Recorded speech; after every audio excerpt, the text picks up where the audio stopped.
Hi, my name is KT with MCS, and they have a video for you guys on the 468 operation and all the tech you need to know on how to work on your 468. Let's check it out. So this is a 468 we're gonna build, and we just built. We're gonna shoot it today. The way we build our gun a little bit different from other companies. We build your gun on order. So basically, you place an order, then we're put them together for you. Nothing gets sit on the shelf. And so when you place your order, you can request to let us know if you want different handguard, different buttstock, different scope sight. Just depends on what you want. We can build exactly on what you need. You just contact us and we can build for you. So we're gonna shoot this gun here. I can show you guys how to operate your 468. A lot of questions and concern how it works. So here it goes. So your 468, it works with both the magazines and Helix magazine. A lot of questions asking whether these magazines can work with round balls and shape projectile. They both do. Each version has a different type of spring to it. So if you work shooting round paintball, you want a version really soft spring. So when you go play in a humid area, the spring doesn't crush the balls. On a hard spring, the spring is really strong, and since it's strong, you want to able to load it onto your plastic projectile, the shape rounds or first strike. They're a little bit stronger, so you're not going to worry about crushing the ball. For loading on Helix, same. Helix magazine has both versions of spring. You can choose either one, but the best one, use the right spring for the job. Otherwise, it will create a feeding problem for you. Loading wise, so load for round paintball, you just simply drop the ball in like so. For shape projectile, First Strike recently made the rounds a little bit longer. See a little tip right there, slightly longer. So in the past, we just kind of push it in. Now we recommend you to use a key or a flathead screwdriver, whatever you have. And what you do is depress down the door here. You just depress this down on the side, and it will help assist drop down your balls right on the side right here. Watch. Right there. Just drop it down and it goes in, and let it go slightly, and then push the next one in just like that. Right, that's it. On your Helix, the Helix is a little bit different. A lot of time your door right here, it's not open fully, so when you try to close your door to flap down to load the projectile in, it gets in the way. So if you're trying to push it down, the folding is not a full fold. That's what causes the jam. So you're gonna pull your door fully in the open position, and then it closes a lot easier. Just drop it out in, just like that. If you're doing shape projectile like these right here, these are a lot harder. The tail doesn't break too easily. If you have this, you just push it down, just straight in. It goes right in. Same thing on these rounds right here on the Helix magazine. You just push it straight down. Again, make sure your door it's in the forward position so that the flap can fold so it can load easily. All right, so we're gonna load some rounds on your. Each gun comes with one of these loading rods, and you use it by pushing the rod down to the magazine. You push it down a couple times. Sometimes the spring doesn't align. Just kind of reciprocate a couple times so that way the spring can align up. After that, the locking mechanism will lock down your follower. Now you can load the round in. If you shoot round paintball, doesn't matter, you put this in or you can shoot your shape in. Either one, loading it's the same process.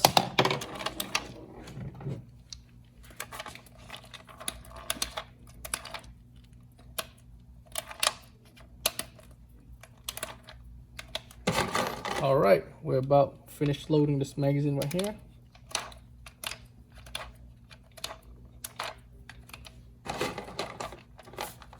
Right there. So before, I recommend that you don't put your magazine into the rifle until you're ready to shoot it. Sometimes if you put the magazine into the gun, what happens is the spring tension will cause the balls to stack onto each other and creating it like a dimple, crush the rounds. So on this 468, you notice there is a lock bolt mechanism right here. And if you were to go fire the unit right now, it lock itself out, will not let you cycle. The little lever right here need to be pushed up position so that it gets out of the way for the bolt to cycle. All right, when you pull your charging handle back too on your operational side, make sure you pull it back fully all the way until it stops. I've seen some people just pull back just this much. That's not enough. You got to go all the way to the back. And you can tell when you pull the trigger, it actually cycles like that. Okay, that means it's ready to fire. All right, here we go on this side. All right, we're gonna air it up. There is a remote line here. We'll run throughout the shop to test the gun. We're gonna air it up a little bit right here. Make sure it's nice and filled up. We're good to go. We'll put the magazine in. And from here, you can see that the lock bolt, it gets pushed out of the way. And it would go fire right now. You can fire it through. All right, here goes.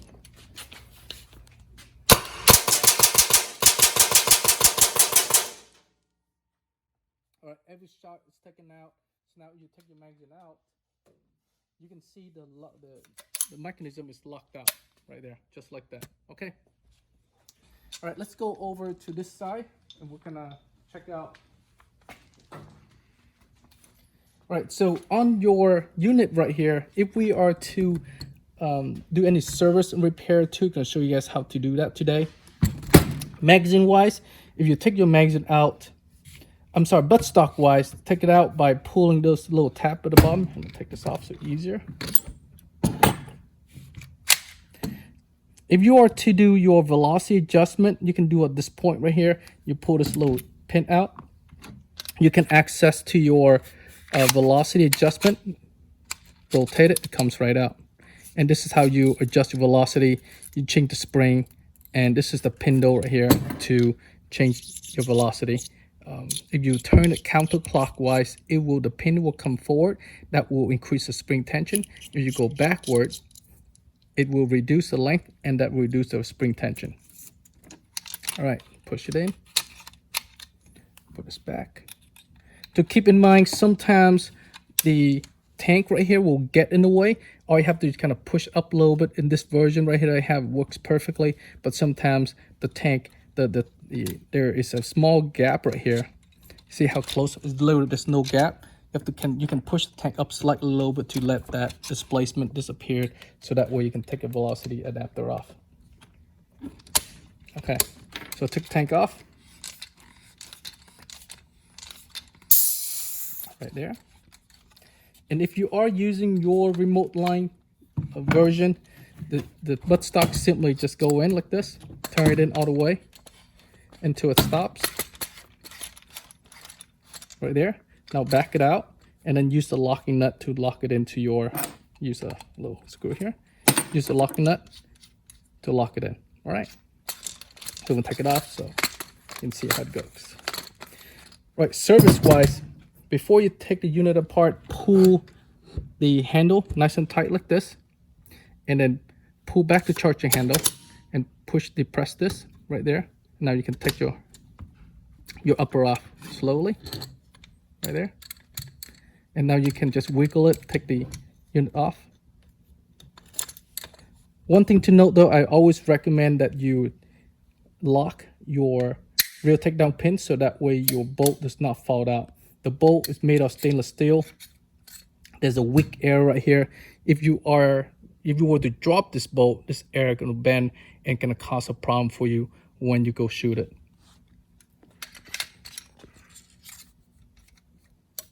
All right, on the bolt itself, if you look inside, on the bolt, the upper itself is not much going on. The lock bolt's right here. You can test your lock bolt by doing this. Go right there, have it stand up straight, and your bolt is in a vertical position. Depress your lock bolt down, and then slightly push down your bolt. It should fall down on its own. If it doesn't do that, your bolt will not able to cycle smoothly, and you may need to get that realigned. You can contact us and we can help you with that. All right, on your lower, magazine well wise, you can take out the magazine well. All right, so to take it off, there's a little pin here on the side. Actually, let me take the rear end first here. Take this pin off rotate. You can pull it out, and there is your striker inside. Pull the striker out right there. Oops. Right there, and then you can this is your striker, and you can use your striker. This is almost toolless. You can use striker. You push this out, and now it comes. And pull this pin out, and now your magazine comes off. And there's a little seal between the body. Take that off, and there's a little pin right here. You can use your locking pin to push it out. Right there. Keep in mind, if you have a new unit, the part may be a little bit tighter than I have here. The pin comes out, and then your front valve. There you go. That's all the part in the front. If you look at this right now, you can see that it is, there's not much going on inside. Now we're gonna take the valve assembly out as well. There's a 3mm right here. Loosen it out. In the back, use your Allen wrench. Right there. Now you can just take the whole unit apart. All right, there you go. Now your valve's out. We're gonna take this little screw out as well. And this will remove your valve completely out from the unit. And then we're gonna push the valve out. There you go. Now this whole assembly is completely disassembled. So there are two areas that can cause a leak in the back right here.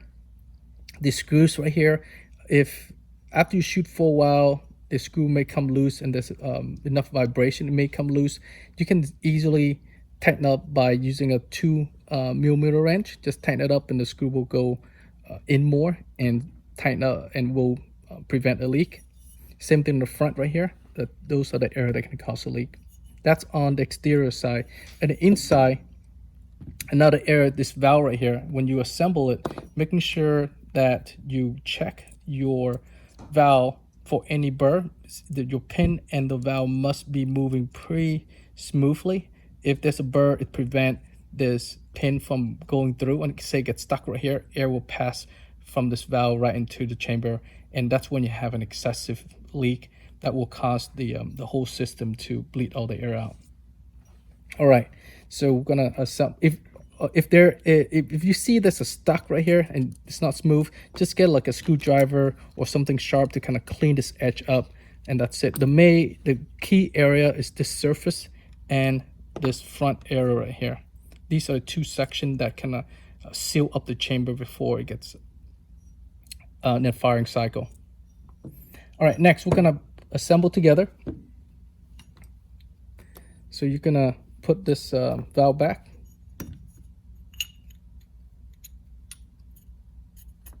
Right there. Make sure your valve alignment is in the top position right there. Put the screw back in. And when you do put the screw back in, make sure you do it lightly here. You don't have to go all crazy on it, just until it stops right there. All right, and now put your, this is the new guide. And we go like this right here, assemble. The flat on the older model, pre-2016, this flat needs to go on the top. If you have it upside down like this, it will not able to close the valve because there's a body pin in the middle to prevent this from closing. So you gotta make sure it's face up. Right there. Right, nice and clean. And you can put your valve back in here. And then put your pin back together. Right there. All right, if you are to diagnose a leak at this point, you can put your air tank on. I'm going to put it right now.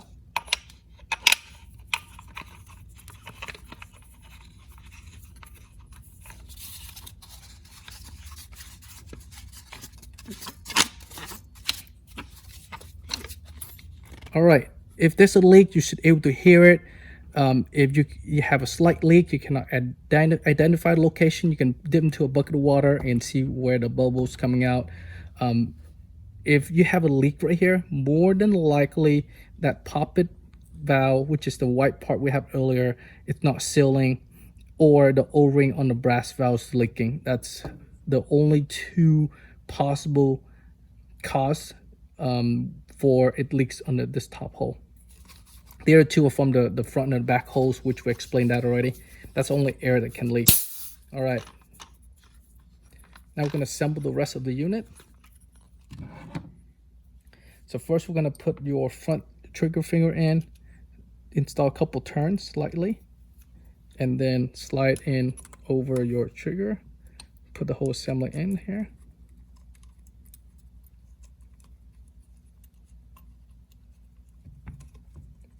Right there. The front. Tighten it up. Secure it down a little bit there. All right, it's all good to go. Next, put your striker in. The part I want to explain on the striker here, if your striker it's not able to move back and forth smoothly, more than likely there's a burr on the back right here. And what causes a burr is when you install your bolt incorrectly. I've seen a lot of people install your bolt like this right here. Instead of going here, they pull like this. And what happened is when you close your upper and you close it like, instead of going to the center of the hole, you close it like this. And when you put a trigger, it fires forward and come back and hit against this pin, cause a burr right there. And if that happened, your striker will get stuck. Get a small file and file all the burr locations, and then so you can pull it out. Sometimes you may have to file this section right here, right in the back here. That because your pin hit against the body, and that also create a burr. So file just a little bit right there to be able to remove out your striker. If you have any question on that, just let us know. Rarely it happens. It does happen. That's why we're addressing that in this video. All right, put the striker in, and then put your trigger, your safety in 5 position. Pull your trigger. It will release the striker now in the mid position. Put your spring in, your dampener in, and then your velocity housing. Push it in, rotate it, and then put your locking pin in. Always use your locking pin. That prevent the lower from breaking and from the housing from coming out. All right, now it's pretty much ready for fully assembly. You get the magazine well right there. Get your anti-bar drop there. Alignment, put right there. All right, so assembling this, your seal, there's a body seal here. If you put a new body seal in or you have a new gun, this body seal will prevent your upper and lower to close. It's not easy to close, okay? So an example will be this. All right, so you're gonna put your upper on, align, put it in. All right, your striker, it needs to be in the rear position. Your bolt gonna stop by the lock bolt, close it slightly. And you can see there's a slight gap right there. This is when you pull your charging handle slightly, and that will align the bolt to the striker. Grab nice and tight, and you're trying to push it in. Sometimes it goes in, and sometimes you have a tight one. This is the seal's kind of broken. If that is the case and you have a hard time doing it, you can check your alignment by take out this seal. If you take out the seal, you should close it just a lot easier. See how that goes? Finger push that in there. Like, so when you first put it in and you have a hard time closing it, it is perfectly normal that you have to fight a little bit. And see how this kind of tight for me now? There you go. It's perfect normal to use a little mallet to knock the pin in. Once it's broken in, you don't have as much problem. See how it's pretty tight for me. So and just a little mallet right here, tap it in. There, that's it. Taking it out a little bit easier because the alignment is not as pertinent, but when you put it in, it is perfectly normal that you have to mallet it until the seal kind of broken in and mold around the body. All right, I'm gonna show really quick here on the bolt action. A lot of people asking about how to do that on the bolt action. On the bolt action, it's a little bit different because the bolt action, the striker, it's on a different has a different set to it. So you see how the striker has a track to there on it, so which means that you're able to move your bolt back and forth sliding on it. So closing process is not the same. If I have my bolt forward right now and I were to close it, my striker gonna be in the front and my bolt gonna be back. And this is what we're talking about. If you're install it and your pin, it's gonna close and it goes behind the striker. Okay, you don't want that to happen. So what you do is you want to have your striker in the rear position on the bolt action, and then push the lock bolt, move your bolt in the forward position, and when you close it, it will go right in the track and close it up right there. Again, this is a little bit tight, gonna tap it a little bit. There you go. That's how you assemble on the bolt action. One thing I want to point out, once you put your upper and lower on, I always recommend that you do a operational test or alignment test. You pull back the handle, pull the trigger. Do that a couple times, you know that mechanically everything's fully functional. That's all you have to do. On the trigger frame wise, once it's set, it's done. You can shoot like 100,000 shots before you have to do anything to it. If you have issue with the trigger, let us know. We're able to help you with that. A lot of people concerned about the safety. Once you have used for a while, it's loose. That because the way that the safety on the trigger set, we are making a new version that would change how to interact with the trigger frame. It will be released later this year. So if you have any question with that, we can help you with that as well.